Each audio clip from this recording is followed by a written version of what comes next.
আপন কর্ম ফেরে। তিনি হলেন অবতারের সার গড়া অবতার। কেননা ভজলি তার, আমরা ভজলাম না। করি নিরেবাস তোর গেল না পিয়াস, আপন কর্ম ফেরে। আমরা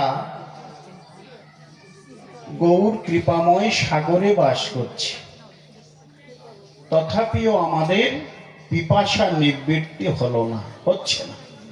কেননা আমরা তো পান করছি না। গৌরের কৃপা সর্বত্রই বর্ষিত হচ্ছে, কিন্তু আমরা সেই কৃপা হইতে বঞ্চিত। কেননা আমরা সেই কৃপা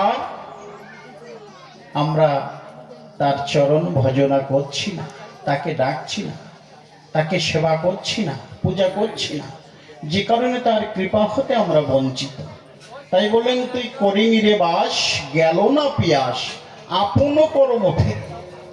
আমা আমাদের কর্মদোষে আমরা আমাদের গৌরকে হারিয়েছি। আমাদের কর্মদোষ, এত সুন্দর ধামে আমাদের বসবাস হয়েছে। আমি তো পরম ধন্য মনে করি। ছিলাম কোথায়? গৌরীর কৃপায় এই সুন্দর ধামে বসবাস করছি। গর্ব হয় যে আমার মতো অধম পাপী তাপী তাকে টেনে এনে এই সুন্দর ধামে বসবাস দিয়েছেন। সুন্দর স্থান, কিন্তু আমরা তাকে চিনি না, তাকে জানি না, তার ভজন করছি না। আমরা অনাচারী, আমরা পাপাচারী, আমরা দুরাচারী। আমরা সেগুলোর দিকে আমাদের রতিমতি চলছে, কিন্তু গৌর গোবিন্দের প্রতি আমাদের একটু মনোপ্রাণ টানছে না। জনম ভালো, সুন্দর স্থানে আমরা এসেছি।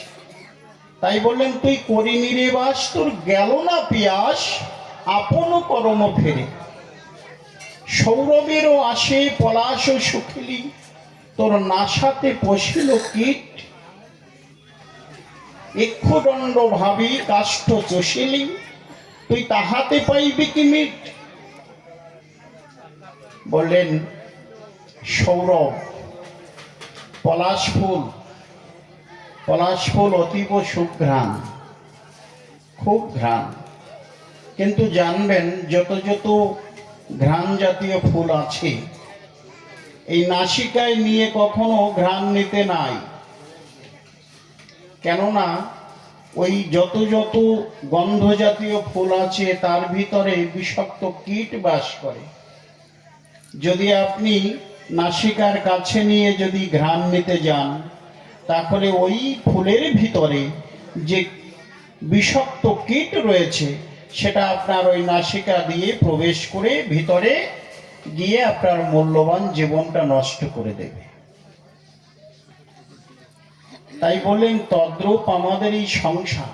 সৌরভেরও আসে পলাশ সুখিলি, সৌরভেরও আসে পলাশ সুখিলি, নাসাতে বসিল কীট।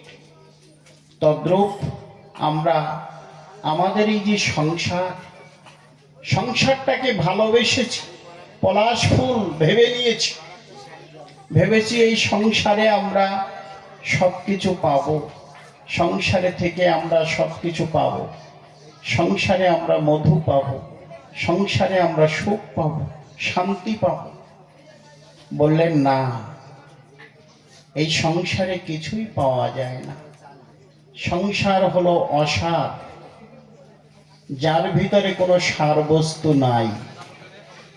আবার বলেন সংসার ধর্ম বড় ধর্ম, সংসার করতে বলছেন, কিন্তু সে সংসার আলাদা সংসার, এইরকম নয়।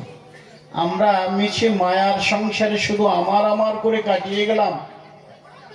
গোবিন্দের কোনো স্থান নাই, গৌর হরির কোনো জায়গা নাই, গুরু গোবিন্দের কোনো জায়গাই নাই। এই সংসারের কথা বলছেন, এই সংসার মোটেই ভালো না। এটা হলো পলাশ ফুল, আমরা সেই সংসারকে ভালোবেসেছি। ভালোবেসে কি পাচ্ছি? বলেন বিষয় বাসনা রূপ আমরা সেই বিষ পান করছি বারবার। জানি যে এই বিষ খেলে আমরা মারা যাব, তথাপি আমরা সেই বিষ হলাহল পান করছি।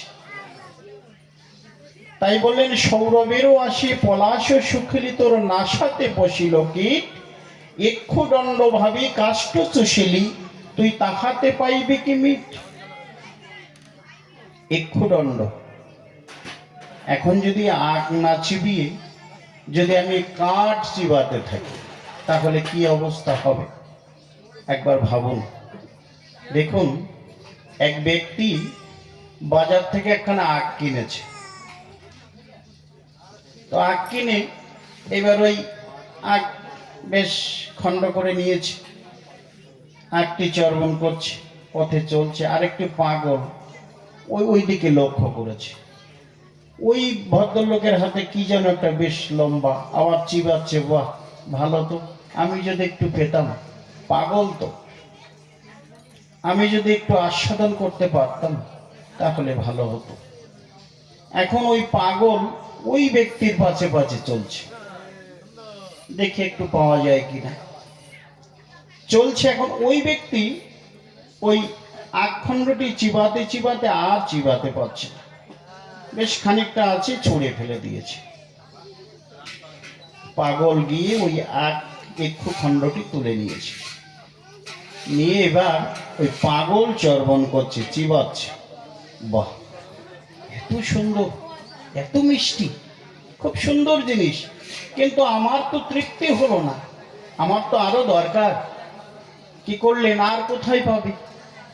পাগলের মাথায় তো আছে এই জিনিস কোথায় পাওয়া যায়। পাগল কি করছে, রাস্তা দিয়ে চলছে, চলতে চলতে দেখে অদূরে একটি বাঁশের ঝাড়। এই তো, হ্যাঁ, এই জিনিসই তো, বাহ, এইটাই তো দেখেছিলাম, বেশ বড়, এরও গেট আছে, তারও তো গেট ছিল। কি করলেন, পাগল ছুটে গিয়ে ওই বাঁশ ঝাড় থেকে একখানা বড় বাঁশ উপড়ে নিয়েছে। শক্তি আছে তো, পাগল তো, উপড়ে নিয়ে এবার বাঁশ চিবাচ্ছে। ভাবুন কি অবস্থা, সমস্ত মুখগহ্বর রুধির ধারা ঝরছে, ক্ষতবিক্ষত হয়ে যাচ্ছে। তদ্রূপ আমাদের অবস্থা হয়েছে ওই পাগলের মতো। ওটা দৃষ্টান্ত, সিদ্ধান্ত হলো আমরাও সংসারে মধু পাওয়ার জন্য আমরা ইক্ষুদণ্ডের পরিবর্তে কাষ্ঠ চর্বণ করছি। মিছে মায়ার সংসার আঁকড়ে ধরে আমার আমার করে আমরা এইভাবেই চলছি। গোবিন্দের নাম করছি না, ভজন করছি না, তার চরণ আশ্রয় করছি না, গুরু গোবিন্দের ভজন করছি না। তাতে কি হবে? আমাদের এই পাগলের মতো দশা হবে, কোনোদিন সুখ পাওয়া যাবে না, শান্তি পাওয়া যাবে না। ওই পাগলের মতো অবস্থা হবে। ইক্ষুদণ্ডর পরিবর্তে আমরাও কিন্তু কাষ্ঠ চর্বণ করছি। নিতাই গৌর হরিবোল, হরিবোল।